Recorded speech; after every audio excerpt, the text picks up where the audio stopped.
Salam, salam jumpa kembali bagi Bapak Ibu Saudara yang dikasihi Tuhan. Kita bersyukur karena hari ini kita boleh diperjumpakan oleh Tuhan dalam persekutuan dengan kasih Kristus Yesus melalui kebaktian rumah tangga GTM Jemaat Moria.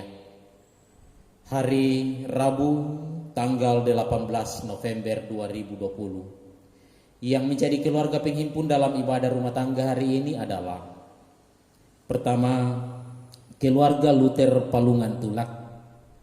Kedua, keluarga Ibu Abraham Sambo. Dan yang ketiga adalah keluarga Ibu Imelda S. Akiang, Rudi, dan Ibu Lisa.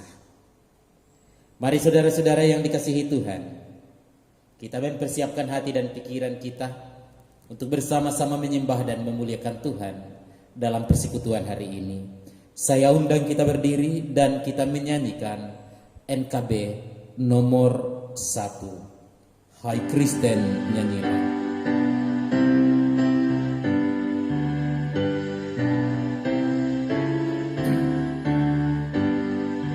Hai Kristen, nyanyilah. Haleluya, amin. Rajamu pujilah. Haleluya, amin. Padukan suaramu di depan Tuhanmu. Nyanyikanlah merdu. Haleluya, amin. Pertolongan kita dalam ibadah ini adalah di dalam nama Tuhan yang telah menjadikan langit dan bumi. Damai sejahtera Allah kini turun atas persekutuan jemaat, membimbing, memelihara saudara-saudara. Amin. Silahkan duduk kembali. Kita bersama-sama kembali memuliakan Tuhan sebelum satu dalam doa untuk pembacaan Alkitab. Dan kita membuka NKB nomor 7, kita nyanyikan bersama-sama. Nyanyikanlah nyanyian baru bagi Tuhan.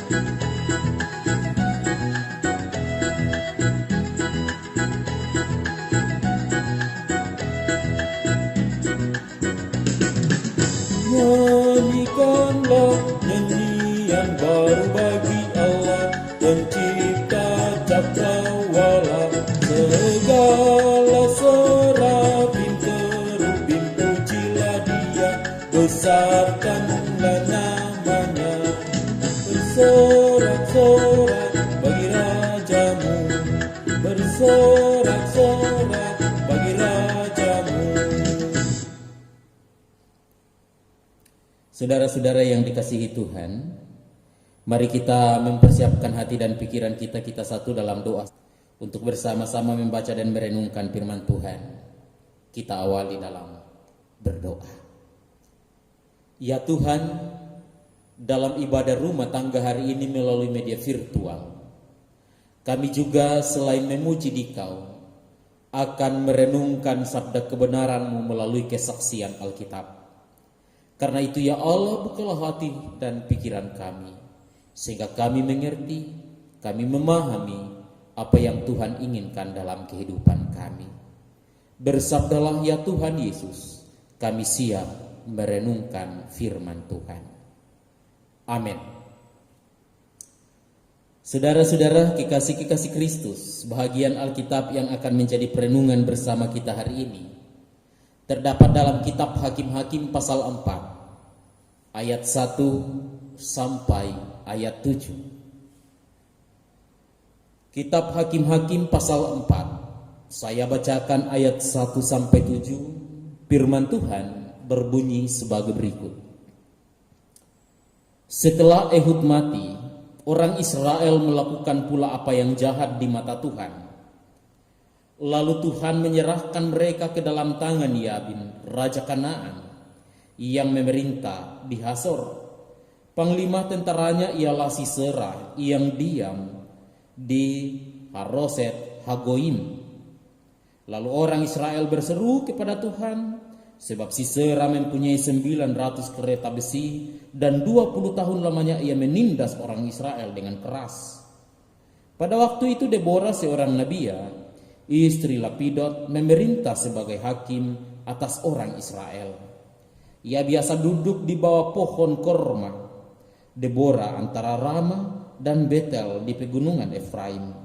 Dan orang Israel menghadap dia untuk berhakim kepadanya.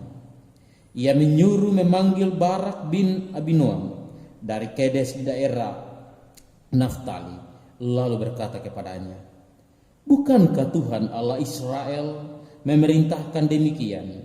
Majulah, bergeraklah menuju Gunung Tabor dengan membawa 10.000 orang Bani Naftali dan Bani Zebulon bersama-sama dengan engkau. Dan aku akan menggerakkan Sisera, panglima tentara Yabin, dengan kereta-keretanya dan pasukan-pasukannya menuju engkau ke sungai Kison, dan aku akan menyerahkan dia ke dalam tanganmu."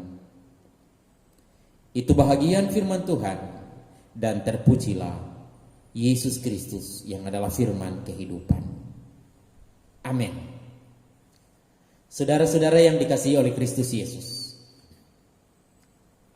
cerita, kisah, atau peristiwa pada masa hakim-hakim terjadi selang waktu kematian Yosua sampai kepada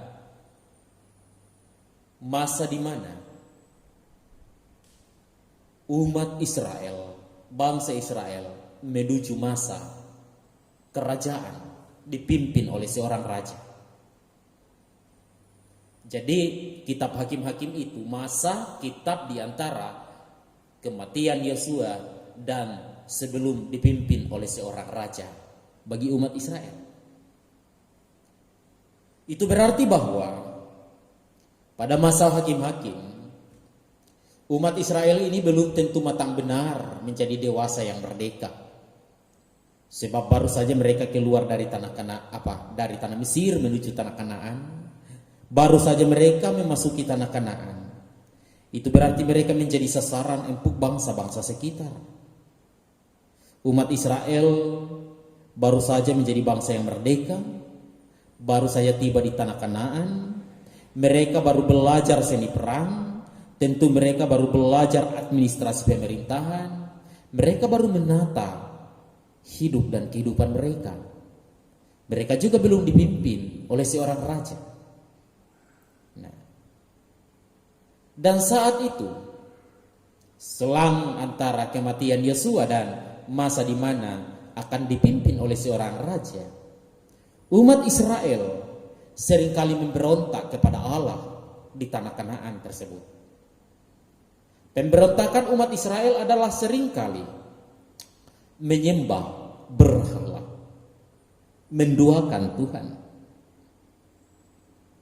Nah, khusus bacaan kita pada hari ini saudara-saudara, itu juga jelas terlihat.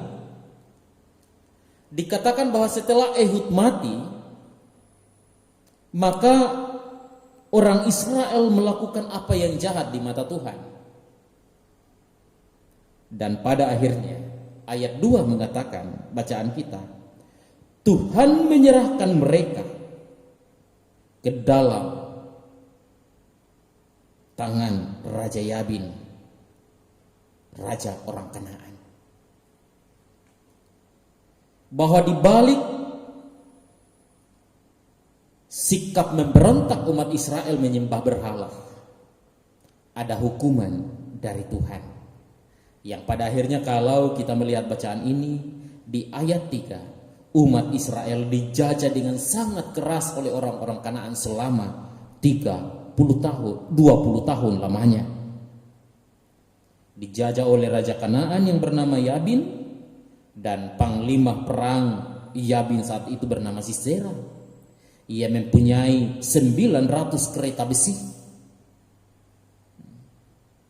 Mereka menindas umat Israel dengan sangat keras, sehingga umat Israel penuh dengan ketakutan.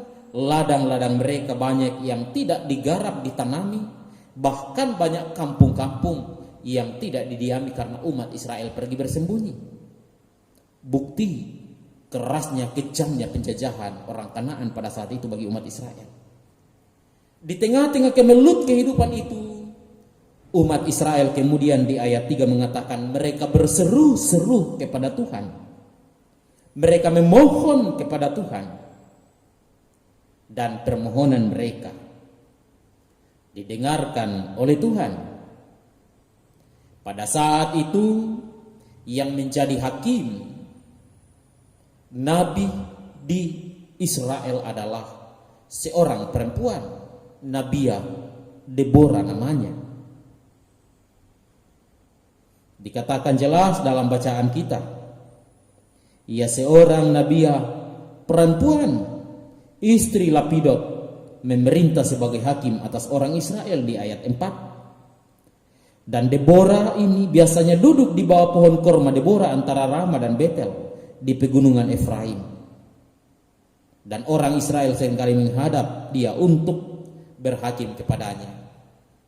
Menarik, seorang Nabiya perempuan Deborah yang tidak duduk di kursi empuk, yang tidak berada di tempat yang nyaman atau di gedung yang mewah, tetapi ia ada di bawah pohon untuk melaksanakan tugas pada saat itu sebagai seorang hakim, Nabiya perempuan di Israel. Ia pun kemudian muncul sebagai pahlawan yang dipakai oleh Allah, dipakai oleh Tuhan. Bacaan kita mengatakan bahwa Deborah kemudian menyuruh memanggil Barak, panglima perang Israel. Dan setelah berjumpa, Deborah mengatakan, singkatnya, mari kita maju berperang bersama-sama. Bukankah Tuhan akan memberikan kemenangan bagi kita? Kalau kita baca ayat-ayat selanjutnya, di situ ada diskusi, Ibu Bapak. Barak mengatakan dia panglima perang. Kalau engkau maju, kalau Deborah maju yang seorang perempuan, notabene seorang perempuan, Barak katakan saya akan maju. Tetapi kalau engkau Deborah tidak maju, maka saya sendiri tidak akan maju. Nah, Bapak Ibu Saudara yang dikasihi Tuhan, singkat kisah, singkat cerita dari peristiwa kisah hakim Deborah, Nabiya Deborah, mereka maju berperang dan akhirnya mengalahkan Raja Kanaan, Yabin dan panglima perangnya Sisera tersebut. Sehingga pada saat itu umat Israel kemudian menang. Kalau kita baca ayat-ayat selanjutnya dan pasal 5, di situ dikatakanlah amanlah negeri itu, amanlah Israel 40 tahun lamanya. Mereka menang melawan raja orang Kanaan. Bapak Ibu Saudara yang dikasihi Tuhan, dari kisah ini kita bisa belajar banyak hal. Yang pertama, peristiwa kisah heroik seorang yang bernama Deborah dibantu oleh panglima perangnya Barak memberi sebuah pelajaran bahwa umat Israel yang kemudian memberontak kepada Tuhan, yang jahat di mata Tuhan, yang melakukan penyembahan berhala, maka Tuhan tidak tinggal diam atas dosa mereka. Tuhan menghukum mereka. Tuhan menghukum mereka. Coba kita lihat ayat 2. Tuhan menyerahkan mereka ke dalam tangan Yabin. Bukan karena keperkasaan Raja Kanaan, bukan karena mereka memiliki 900 kereta besi, tetapi karena Tuhan menyerahkan mereka. Ada hukuman dari Tuhan bagi mereka yang ada jatuh ke dalam hidup yang penuh dengan dosa. Tuhan tidak tinggal diam. Karena itu saudara-saudara juga mau mengatakan kepada kita, mari berbenah diri, jangan bermain-main dengan dosa. Tuhan tidak tinggal diam. Tuhan pasti akan melakukan yang terbaik bagi mereka yang berbuat dengan kebenaran, hidup baik tetapi Tuhan juga akan memberi hukuman bagi mereka yang melakukan pelanggaran dan dosa. Mari hidup benar. Itu yang pertama. Yang kedua, di tengah-tengah umat Israel yang tertindas oleh Raja Kanaan, orang Kanaan, dengan sangat keras. Di ayat 3 kemudian umat Israel berseru kepada Tuhan, memohon kepada Tuhan. Dan pada akhirnya seruan itu Tuhan memakai Deborah dan Barak melepaskan orang Israel dari cengkeraman orang-orang Kanaan. Artinya ada seruan kepada Tuhan dan Tuhan mendengar seruan yang disertai dengan pertobatan yang tulus. Tuhan kemudian membebaskan mereka. Tuhan mendatangkan kasih setianya bagi umat Israel, sehingga umat Israel dikatakan dalam pasal 5 tadi, ayat terakhir, amanlah negeri itu, amanlah Israel 40 tahun lamanya. Tuhan menyatakan belas kasih bagi setiap orang yang bermohon kepada Tuhan. Karena itu apapun persoalan hidup, apapun permasalahan hidup, mari tetap berserah diri kepada Tuhan, berseru, memohon, dan menyatakan pertobatan yang indah kepada Tuhan. Yang terakhir, Tuhan memakai Deborah, Tuhan memakai Barak. Bahkan kalau kita baca ayat selanjutnya, ayat 21, Tuhan memakai Yael yang kemudian membunuh Sisera, panglima perang Kanaan. Tuhan memakai Deborah, seorang perempuan, satu-satunya hakim pada masa hakim-hakim yang berjenis kelamin perempuan adalah Deborah. Tuhan memakai siapa saja, Tuhan memakai saya, Tuhan bisa memakai ibu bapak sekalian untuk menjadi alatnya menyatakan sukacita bagi semua orang. Karena itu yang terpenting adalah, maukah kita dipakai oleh Tuhan? Maukah kita membuka hati, dipakai oleh Tuhan, menyatakan kemuliaan kasih-Nya? Tentu ini menjadi pertanyaan bagi kita semua. Indahnya hidup ini ketika kita mau membuka diri dipakai oleh Tuhan. Indahnya hidup ini ketika kita bisa menjadi alat damai sejahtera bagi Tuhan. Bahkan yang paling terindah adalah Deborah dan Barak memperlihatkan kerjasama yang baik.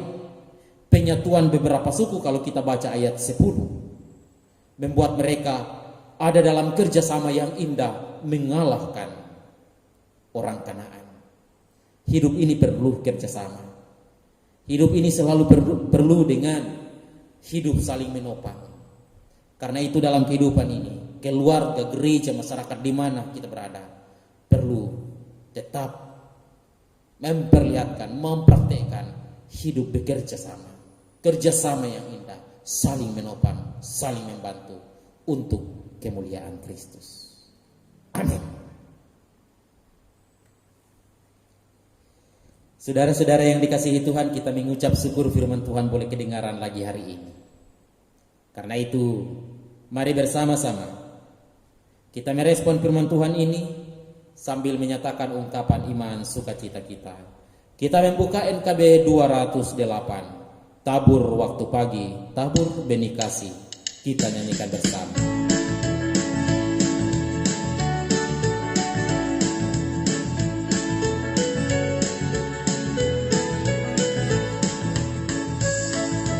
Pagi, tabur benih kasih, tabur waktu siang, terus sampai senja. Nantikan tuaian pada musim panen, kita akan bersuka, bawa berkasnya, masuk lumbungnya. Kita akan bersuka, bawa berkasnya, masuk lumbungnya. Kita akan bersuka, bawa berkasnya. Saudara-saudara yang dikasihi Tuhan, kita akan satu dalam doa syafaat. Dan dalam doa syafaat ini kita akan tentunya membawa kehidupan keluarga-keluarga penghimpun kita saat ini. Mari berdoa. Kami mengucap syukur kepadamu Tuhan, karena kami boleh diberi lagi waktu dan kesempatan bersekutu melalui ibadah rumah tangga. Meskipun kami berjumpa melalui media virtual. Tetapi kami mohon semua itu tidak akan menghalangi kekusutan, kehikmatan kami bersekutu beribadah kepada Tuhan. Dan ibadah ini berkenan bagi hormat kemuliaan Allah. Berkati juga Tuhan hidup kami, sehingga hidup ini akan selalu berjalan bersama sesuai dengan kehendak firman-Mu yang baru saja kami dengarkan. Sehingga kami akan selalu menjadi pendengar dan pelaku firman yang baik. Kami mau berdoa juga Tuhan untuk saudara-saudara yang telah menghimpunkan kami. Ada keluarga Luther Palungan Tulang, ada keluarga Ibu Abraham Sambo, ada keluarga Ibu Imelda S. Akiyang, Rudi, dan Insinyur Lisa. Kami berdoa untuk mereka, Tuhan berkati keluarga Luther Palungan Tulang. Diberkatilah mereka di dalam nama Tuhan di masa tuanya. Bahkan hidup dan kehidupan mereka, papanya Nopa, mamanya Noka akan bersuka cita di dalam Tuhan. Meskipun papanya Nopa dan mamanya Nopa seringkali berjuang melawan sakit penyakit, tetapi di dalam Tuhan mereka akan selalu bersemangat. Di dalam Tuhan mereka akan selalu dipulihkan, dan berkat-berkat Allah mereka rasakan. Tuhan berkati keluarga Bapak Luther Palungan Tulang. Kami berdoa buat keluarga Ibu Abraham Sombo. Berkati dia dalam masa tuanya, sehingga omah kekasih kami ini akan diberkati Tuhan di masa tuanya. Ia akan tetap kuat, ia akan tetap sehat. Berkati anak-anak cucunya, anak-anak cucu Ibu Abraham Sambo, ia anak-anak cucu keluarga Luther Palungan Tulang, semua dipelihara Tuhan. Kami berdoa buat keluarga Ibu Imelda S. Akiyang, keluarga Rudi dan Ibu Lisa. Tuhan berkati. Biarlah keluarga Ibu Imelda S. Akiyang dalam masa tuanya juga Tuhan tetap pulihkan hidupnya. Ketika ia ada dalam kelemahan, Tuhan sembuhkan masa tuanya penuh dengan sukacita. Berkati Rudi bersama istri, ia juga akan selalu merasakan damai sejahtera Allah. Berkati Ibu Lisa dalam tugas tanggung jawab pekerjaan dan pelayanannya, sehingga keluarga Ibu Imelda Akiyang, anak-anak dan cucu-cucunya juga tetap merasakan damai sejahtera dari Allah. Biarlah ketiga keluarga penghimpun ini diberkati Tuhan dalam hidupnya. Diberkati juga jemaat-Mu, diberkati, dipelihara seluruh hidup dan kehidupan, mulai dari anak-anak, pemuda-pemudi, orang tua dan lansia, semuanya dalam lindungan Tuhan. Ya Allah, berkati juga persembahan syukur yang dinyatakan oleh hamba-hamba-Mu, sehingga semuanya akan menjadi kurban yang berkenan, berbau harum di dalam nama Tuhan. Ya Bapa, ini syukur dan syafaat kami, kiranya Tuhan menyempurnakannya, karena kami bawa di dalam Yesus yang sudah mengajar doa Bapa kami bersama demikian. Bapa kami di surga, dikuduskanlah nama-Mu, datanglah kerajaan-Mu, jadilah kehendak-Mu di bumi seperti di surga. Berikanlah kami hari ini makanan kami yang secukupnya, dan ampunilah kami akan kesalahan kami, seperti kami juga mengampuni orang yang bersalah kepada kami. Dan janganlah membawa kami ke dalam pencobaan, tetapi lepaskanlah kami dari yang jahat, karena Engkau yang punya kerajaan dan kuasa dan kemuliaan sampai selama-lamanya. Amin.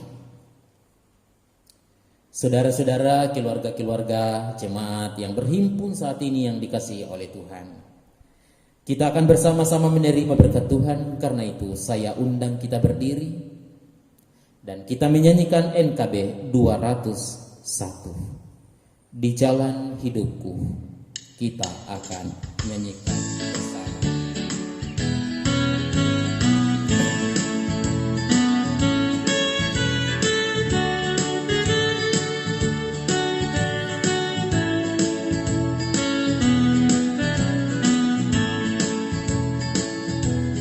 Di hidupku ku ada sobat yang setia, yang senantiasa berjalan sertaku. Masa gelap buatnya terang ceria, itulah Yesus Juru Selamatku. Ku tak cemaskan jalan yang naik turun, lewat lembah dan gunung yang terjal, sebab Tuhan sampingku, memimpinku ke negeri yang kekal. Saudara, arahkanlah hati dan pikiranmu. Jalanilah hidupmu dengan benar di hadapan Tuhan. Dan sebagai jaminannya, terimalah berkat dari Tuhan. Biarlah damai sejahtera Allah, kasih karunia dari Tuhan kita Yesus Kristus dan Roh Kudus memberkati hidup dan kehidupan keluarga Luther Palungan Tula, keluarga Ibu Abraham Sambo, keluarga Ibu Imelda Yasakiangang Rudi dan Ibu Lisa sekeluarga. Damai sejahtera Allah membimbing menyertai jemaat sekalian, sehingga jemaat sekalian akan menjalani hidup dengan penuh damai sejahtera, penuh sukacita dalam pimpinan kasih Allah dari sekarang dan selamanya. Amin. Demikian ibadah kita saudara-saudara. Terima kasih yang sudah berhimpun melalui media virtual ini. Terima kasih keluarga Ibu Luther Palungan Tula, keluarga Bapak Luther Palungan Tula, keluarga Ibu Abraham Sambo, keluarga Ibu Imelda S. Akiang, keluarga Rudi dan Ibu Lisa yang menjadi keluarga penghimpun saat ini. Tuhan Yesus memberkati.